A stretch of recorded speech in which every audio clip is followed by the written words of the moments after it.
লাইলাতুল কদর হচ্ছে হাজার মাসের চাইতে উত্তম। এখানে গাণিতিক ভাবে ব্যাখ্যা করতে যাবেন না 1000 মাস সমান সমান কত বছর হয়, ব্যাপারটা এমন নয়। এখানে আধিক্য বোঝানো হয়েছে। হাজার হাজার মাস ইবাদত করলে যে নেকি হয়, এক রাত ইবাদত করলে সে নেকি হয়ে যাবে ইনশাআল্লাহ। এই রাতে কি হয়? স্পেশাল তানাজ্জালুল মালাইকাতু ওয়ার রূহ। এই মাসে আল্লাহর পক্ষ থেকে আল্লাহর ফেরেশতারা নেমে আসেন। কোথায় নেমে আসেন? পৃথিবীতে। তাদের সর্দার হিসেবে থাকেন জিবরাইল আলাইহিস সালাম। তানাজ্জালুল মালাইকাতু ওয়ার রূহু ফিহা বিইذনি রাব্বিহিম। আল্লাহর রবের আদেশে তারা এই কাজটা করেন। মিন কুল্লি আমর, প্রত্যেকটা বিষয়ের ফয়সালা হয় এই রাতে। আপনার আমার তাকদীর লেখা হয়েছে আসমান জমিন সৃষ্টির 50,000 বছর আগে। আপনার আমার তাকদীর লেখা হয়েছে আসমান জমিন সৃষ্টির 50,000 বছর আগে। আল্লাহ পাক সমস্ত সৃষ্টির তাকদীর লিখেছেন প্রথম দফায়। দ্বিতীয় দফায় তাকদীর লেখা হয়েছে যখন আমার আপনার রূহ আমাদের মায়ের গর্ভে ছিল 4 মাস 10 দিন বয়স।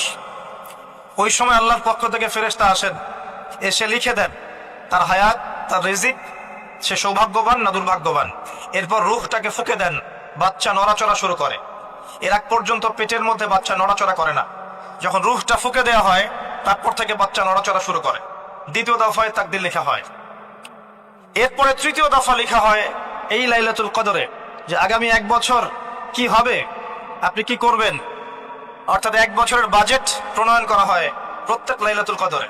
তানাজ্জালুল মালাইকাতু ওয়ার রূহ ফিহা বিইذনি রাব্বিহিম মিন কুল্লি আমর। এই রাতের আরেকটা বৈশিষ্ট্য হচ্ছে সালামুন হিয়া হাত্তা মাতলাইল ফজর। ফজর পর্যন্ত এই রাতে শান্তি শান্তি শান্তি শান্তি প্রশান্তি বজায় থাকে। এই রাতে আপনি যে দোয়া করবেন, যে কোনো দোয়াই করবেন, যদি আপনার রিজিকটা হালাল হয় ইনশাআল্লাহ কবুল হয়ে যাবে যে কোনো দোয়া। এই রাতে যারা ইবাদত করে দাঁড়িয়ে দাঁড়িয়ে, তাদের চতুর্দিকে ফেরেশতারা সমবেত হন, তাদের দোয়ায় তারা শরীক হন, তাদের জন্য দোয়া করতে থাকেন। ঠিক তখনই দেখবেন মুমিন বান্দার চোখ দিয়ে টপ টপ করে পানি পড়া শুরু হয়েছে। আপনি ফিল করতে পারবেন যে আপনার দোয়া আল্লাহ কবুল করছেন। এই রাতের ইবাদতকে 1000 মাস দিয়ে গুণ করলেও কখনো সমান হবে না। একটা রাত ইবাদত করলে আপনি হাজার হাজার মাসের নেকি পাচ্ছেন।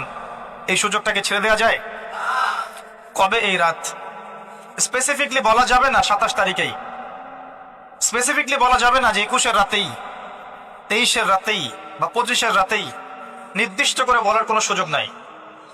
নবী সাল্লাল্লাহু আলাইহি ওয়াসাল্লাম লাইলাতুল কদর পেয়েছেন এবং ওই রাতে বৃষ্টি হচ্ছিল। তিনি সিজদা করছেন, তার কপালের মধ্যে মসজিদে নববীর যে মাটি আছে এই মাটির কাদা লেগেছিল। নবী করিম সাল্লাল্লাহু আলাইহি ওয়াসাল্লাম বলেছেন, লাইলাতুল কদর আমি পেয়েছি, কপালে কাদা মাটি ছিল, বৃষ্টি হচ্ছিল। তার মানে ওই রাতে বৃষ্টি হতে পারে, ওই রাতে বৃষ্টি হতে পারে। লাইলাতুল কদরের আলামত রাতের বেলা বৃষ্টি হতে পারে। বৃষ্টি হয়েছে, তিনি নামাজ পড়েছেন, কপালের মধ্যে কাদা লেগেছিল। তিনি বের হয়েছেন, সাহাবীদেরকে বলবেন কোন রাতটা লাইলাতুল কদর, আজকের রাতটা লাইলাতুল কদর, এটা বলতে বের হয়েছে। বের হয়ে দেখছেন দুজন মুসলিম আপোষে ঝগড়া করছে। লিসেন টু মি, দুজন মুসলিম আপোষে ঝগড়া করছে। আমরা বলি না যে মুসলিমদের মাঝে ইখতিলাফগুলো রহমত, আমরা বলি না? দুজন মুসলিম আপোষে ঝগড়া করছে। এই কাজটার কারণে আল্লাহ রাব্বুল আলামিন নবী সাল্লাল্লাহু আলাইহি ওয়াসাল্লামের হৃদয় থেকে এই কথাটাকে তুলে নিলেন। তিনি আর বললেন না এক্স্যাক্টলি কোন রাতে লাইলাতুল কদর ছিল, তিনি বলতেই বেরিয়েছিলেন যে কোন রাতে লাইলাতুল কদর ছিল। আমাদের ইখতিলাফের কারণে আমরা সেই নির্দিষ্ট রাতটাকে হারিয়ে ফেলেছি। তবে এর মধ্যেই খায়র আছে, এর মধ্যেই কল্যাণ আছে। আরবিতে একটা প্রবাদ আছে, কুল্লু শার ইউজাদু ফিহিল খায়র। প্রত্যেকটা অকল্যাণের পিছনেই কোনো না কোনো কল্যাণ আছে। নির্দিষ্ট করে বলে দিলে আমরা বাকি রাতগুলো জাগতাম না। নবী সাল্লাল্লাহু আলাইহি ওয়াসাল্লাম এখন বললেন যে আমাকে ভুলিয়ে দেওয়া হয়েছে কোন রাত, তোমাদের ঝগড়ার কারণে। অতএব তোমরা শেষ দশকের বিজোড় রাতগুলোকে তালাশ করো। শেষ দশকের বিজোড় রাত বলতে 21-এর রাত, 23-এর রাত, 25, 27, 29, এই 5টা রাতের যে কোনো একটা লাইলাতুল কদর। এই রাতে ইবাদত করলে এত নেকি হচ্ছে, কারণটা কি? রাত আর দিন কি ডিফারেন্ট কিছু?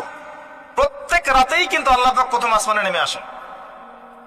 রাতে, শুধু শবে বরাতের রাতে নয়, শুধু নিসফে শাবানের রাতে নয়, কিন্তু প্রত্যেক রাতেই আল্লাহ পাক প্রথম আসমানে নেমে আসেন। তিনি কিভাবে নেমে আসেন এটা ব্যাখ্যা করার দরকার নেই আমাদের। আল্লাহ পাক বলেছেন নেমে আসি, বাস আসি। কারণ সবকিছু আমরা যুক্তি, বিজ্ঞান, দর্শন দিয়ে প্রমাণ করতে পারবো না। পারবো? আল্লাহ নেমে আসেন, ব্যাস নেমে আসেন। নেমে এসে আল্লাহ পাক কি বলেন? আল্লাহ পাক তিনটা কথা বলেন। রাতের শেষ অংশ, রাতকে ভাগ করেন।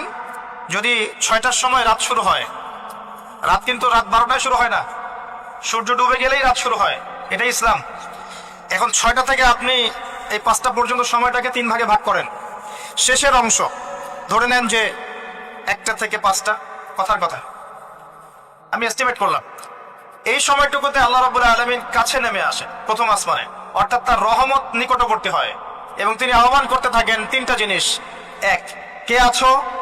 আমার কাছে কিছু চাইবে, যা চাইবে আমি তাই দিব। 2, কে আছো? আমার কাছে ক্ষমা চাইবে, আমি তোমাকে মাফ করে দেব। 3, কে আছো? কে আছো আমাকে ডাকবে, আমি তোমার ডাকে সাড়া দেব। মানে এই সময় আপনি যা চাইবেন, ইনশাআল্লাহ আপনার আকীদায় যদি শিরক না থাকে, আমলে যদি বিদআত না থাকে এবং আপনার রিজিক যদি হালাল হয়, ইনশাআল্লাহ তাআলা আপনার দোয়া কবুল করা হবে। আল্লাহ পাক প্রত্যেক রাতেই নেমে আসেন। তাহলে লাইলাতুল কদরকে এত স্পেসিফিকলি ইম্পর্টেন্স দেওয়ার কারণ কি? একটাই কারণ, মনে রাখবেন, লাইলাতুল কদরকে মর্যাদা মণ্ডিত করার এবং রমাদান মাসকে শ্রেষ্ঠ মাস মর্যাদা মণ্ডিত করার একটা কারণ, only one reason behind it, সেটা হচ্ছে এই মাসে এবং এই রাতে আল কোরআন নাজিল হয়েছে। কথা কি বুঝতে পারছেন? কোরআন নাজিলের কারণেই এই মাসটা মহামান্বিত, কোরআন নাজিলের কারণেই এই রাতটা সম্মানিত।